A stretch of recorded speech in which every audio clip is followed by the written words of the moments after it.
Hi, so I want to do something slightly differently today. I have been learning modular or hardware synths for about the past year, and it's been such an amazing journey. I've been playing music for about the past 10, 20 years, mainly guitar, singing, being in bands, but I feel like I've got better at music in the past year than I have done in my whole entire life. But that isn't what this video is all about. This video is about some of the things that I found myself getting better in outside of playing hardware synths that I can directly attribute to playing hardware synths. Now, just to provide you with a little bit of context here, a lot of people say that when you learn a new language, it kind of rewires your brain to think differently or think about things in a different way. And I honestly think that's what's happened to me over the past year from learning hardware synths. So this video is about those hacks that you're going to find outside of playing music that learning hardware synthesizers gives you. Now, I'm going to probably put a disclaimer in here. Probably the biggest one is it teaches you to be a little bit better with money because you have to afford the damn things. But other than that, here are the 3 hacks that you'll find that improve your life outside of playing music from learning hardware synthesizers. So, like most people, I came to hardware synthesizers because I was so bored of looking at screens. Over COVID, you're watching Netflix in the evening, I'm playing PlayStation with my son, I'm, looking at my laptop screen for 8 hours a day at work, I'm sitting on the toilet playing Hearthstone, I'm always looking at screens. And because music's so important to me, that's the one time I didn't want to be looking at a screen. So, that's why I came to hardware synthesizers. But the reason it took me so long was I didn't see the point. I was like, well, you know what? I've got Complete, Native Instruments Complete. I've got Ableton Suite. I can already probably make all of those sounds. So why would I get hardware synthesizers? And therein lies probably the best advantage you can get. For me, it's not about how warm and analog the sound is. For me, it's about the limitation. So let me provide a little bit of context for this. Scientists, a few years ago, I'll put a link to the TED Talk in the description, but scientists found that we can get bogged down with too much choice. So they did an experiment where they had some jam shops or something, and there was one with a few versions of jam, one with loads of versions, and they found that they both more or less sold the same. And the reason is that we get paralyzed by having too much choice.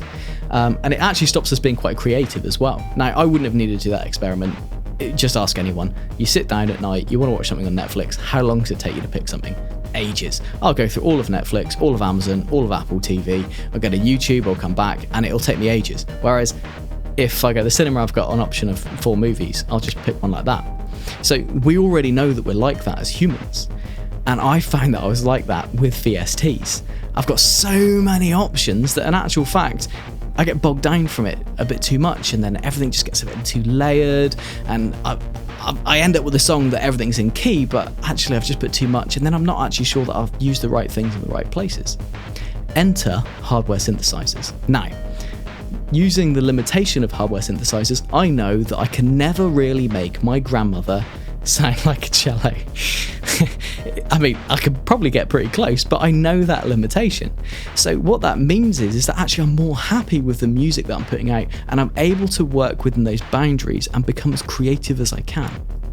Now, I've actually got a musical example for this. A few months ago, I was writing one of my songs that I called Exhalation, and I wanted to add a bit of guitar to it. So on literally the first chord, the string broke. I was just gutted.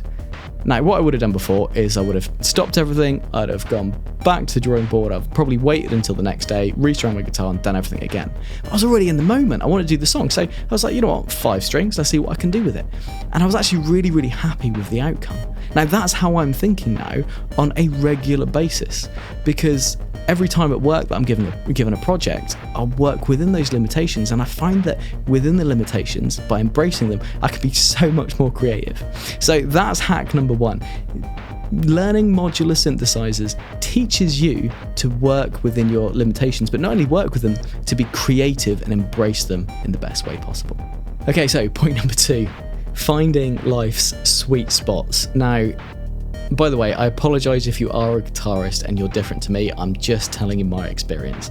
I used to look at life like a guitarist, and what I mean by that is everything was either 0 or 11, and there was nothing in between. To give you some examples outside music, if I'm in my car, or if I was in my car and I was cold, or in my house when it was cold, I just turn the heating right up to full.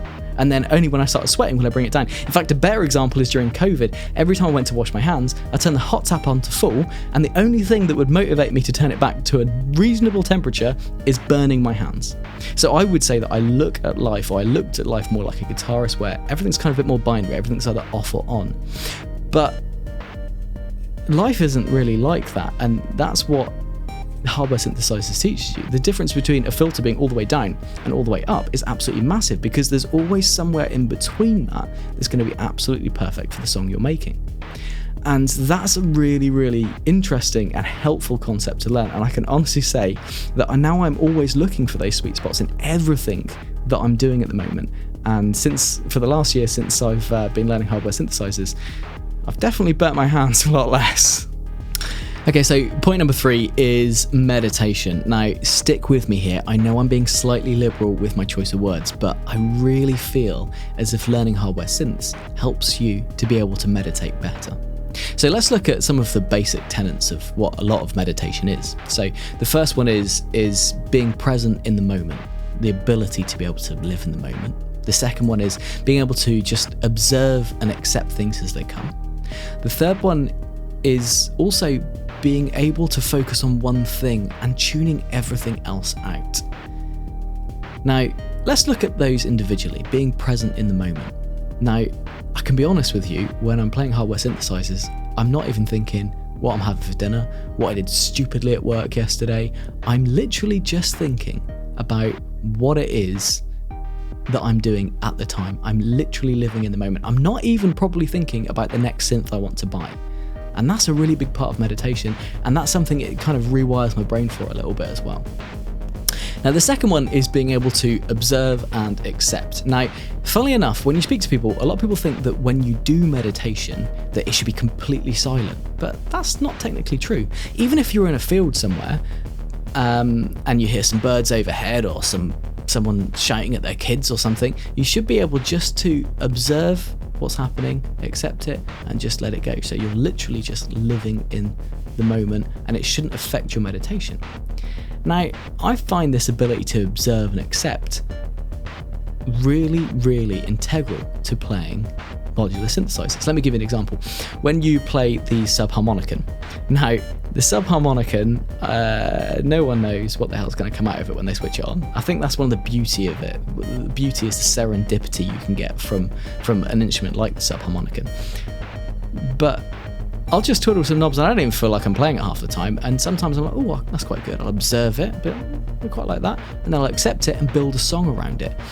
And that ability to be able to do that is one that's integral to both learning to meditate and also play hardware synthesizers. And then finally, being able to focus on one thing and tune everything else out. Now, depending on the type of meditation is as to whether this one's important, but in actual fact, even outside of meditation, everybody finds this difficult nowadays. You know, with the advent of like TikTok and, you know, the average 7-second concentration, being able to trick or train your brain to have a higher level of concentration whilst tuning everything else out is really, really important. And this is definitely something that I found is easier for me to do since I've started learning modular synthesizers. Now, I always make sure my phone's outside of the room when I'm playing music, unless obviously it's recording me. But sometimes I feel as if even if it was on the desk and it was pinging all the time with notifications, I wouldn't even look at it because I'm that far into playing modular synthesizers. And that really does help outside of playing modular synthesizers because I've kind of trained my brain to be able to focus on one thing in playing that music over and over again.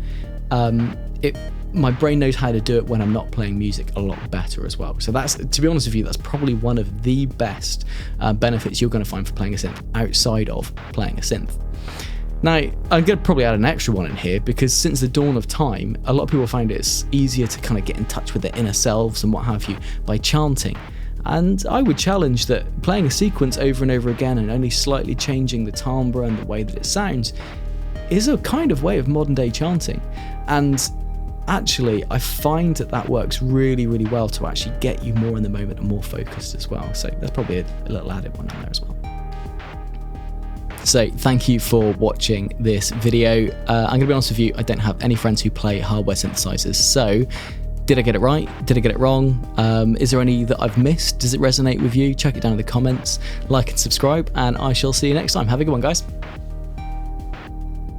I do want to point out though that one of the best comments I've seen on YouTube was actually on the Pulsar 23 review on Loopop's channel, which I think I've seen about 10 times.